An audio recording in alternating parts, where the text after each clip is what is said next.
आज निवेद गेला होता मामाकडे, तर छान असं मस्त साबुदाणा वडा बनवला आणि चहा आणि बिस्किटाचा नाश्ता केला. निवेद नसल्यामुळे आजचा दिवस काही संपतच नव्हता.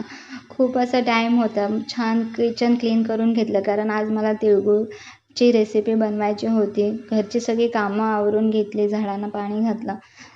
तर हे एक मी अननसाचं झाड लावलं आहे, ते जगलं आहे आता छानपैकी.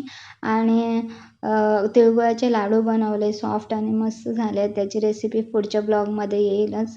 त्यानंतर कुंड्यांचं थोडं काम करून घेतलं, माती वगैरे चेंज करून घेतली. एक छोटंसं मनी प्लांट आणलं होतं, ते सुद्धा लावून घेतलं. मनी प्लांट मला खूप आवडतं, कारण इझिली मनी प्लांटची ग्रोथ होते. आणि हे मी दही बनाना आणि साखरची एक छान अशी रेसिपी बनवली होती, ती मला खूप आवडते. ती माझी फेवरेट रेसिपी आहे, तर ती मी बनवली. तर असा होता आजचा दिवस. तर भेटूया नेक्स्ट ब्लॉगमध्ये. बाय.